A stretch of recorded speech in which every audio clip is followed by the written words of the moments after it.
Episode 10. Tidak pakai baju. Kenzo menatap sengit dengan orang di hadapannya saat ini. Dia adalah Juan, salah satu pesaing beratnya di dunia bisnis otomotif. Kenzo tahu jika Juan sangat licik.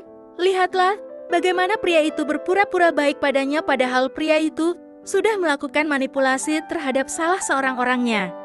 Jadi, apa kamu akan terus menutupi topengmu, Tuan Juan Milano?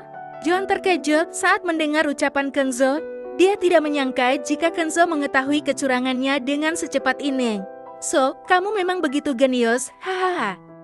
Juan tertawa, berat. Kamu tahu kalau aku pasti tidak akan tinggal diam, Juan. Aku akan mendapatkan milikku lagi. Rancangan Audi L2 itu adalah desainku dan aku akan mendapatkannya kembali. Ujar Kenzo dengan tatapan tajam. Berbulan-bulan Kenzo mendesain Audi L2 untuk diluncurkan tahun depan. Tapi ternyata Juan telah mencuri ide desain itu. Hahaha, baiklah. Kalau begitu silahkan klaim kembali. Tapi aku yakin, jika semuanya pasti sia-sia, karena akulah yang pertama kali meluncurkan Audi T1 milikku. Juan berdiri dan pergi meninggalkan Kenzo seperti seorang pecundang. Arge. Nafas Kenzo memburu.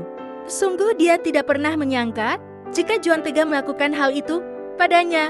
Bukankah seharusnya mereka bersaing secara sehat, bukan dengan cara mencuri desain yang sudah Kenzo siapkan selama berbulan-bulan itu?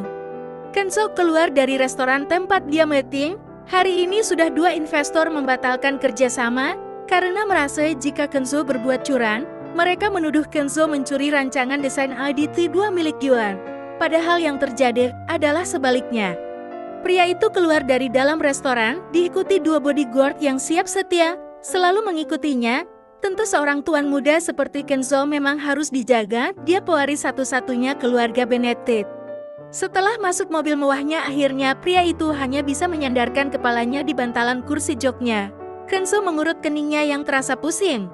Sejujurnya kondisi tubuhnya juga belum 100% fit. Kenzo hanya tidak bisa meninggalkan pekerjaannya ketika perusahaannya diambang seperti ini. Tiba-tiba banyak orang yang menyerangnya dari belakang. Tidak perlu kembali ke kantor, langsung pulang. Perintah Kenzo pada sopirnya. Baik tuan. Mobil itu melesat menuju kediaman Kenzo, padahal di perusahaan sang sekretaris sedang menunggunya.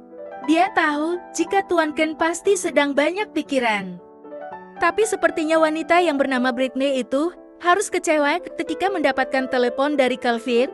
Jika semua berkas untuk Tuan Kenzo disuruh menyimpan Britney, Tuan Ken tidak kembali ke kantor. Padahal aku ingin menyenangkan Tuan Ken. Tapi sepertinya dia sekarang lebih suka beristirahat di rumah. Gerutu Britney sambil membereskan ruang kerja Tuan Kenzo. Bintang, bintang, bintang, bintang, bintang. Ria terburu menghampiri Tuan Ken, yang baru saja tiba di rumah. Tadi Calvin memberitahukan pada Ria, jika Tuan Kenzo sedang menuju rumah, dan tidak kembali ke kantor. Selamat datang Tuan, Ria membungkuk. Kemudian segera mengambil jas dan tas Tuan Ken. Apakah Anda sudah makan siang? Tanya Ria berbahasa basi. Tapi hal itu sukses membuat Kenzo menghentikan langkahnya. Pria itu menoleh ke arah Ria yang kini tengah menatapnya. Bawakan makan siangku ke kamar. Aku ingin makan di sana. Suruh Lucy atau Brenda saja. Kamu ikut aku. Ria mengangguk. Kemudian dia meminta Brenda, wanita paruh baya yang sudah cukup lama bekerja di rumah itu, untuk mengambilkan makanan Tuan Kenzo. Setelah itu Ria terburu mengikuti langkah Tuan Kenzo yang menaiki tangga. Tangga ini langsung mencapai lantai 3 di mana kamar Tuan Ken dan kamar dirinya berada. Ria sebenarnya menggerutu dalam hati, kenapa rumah sebesar ini dan setinggi ini tidak dibuatkan lift saja? Seperti yang ada di film-film itu.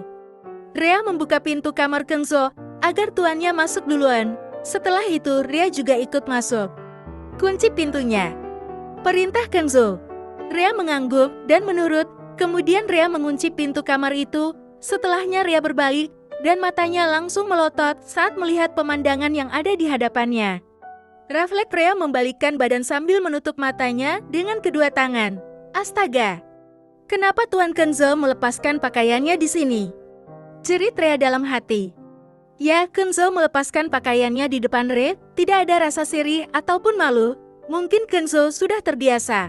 Kenapa? Tanya Kenzo heran melihat tubuh Ria yang gemetar. Wanita itu bahkan membelakanginya.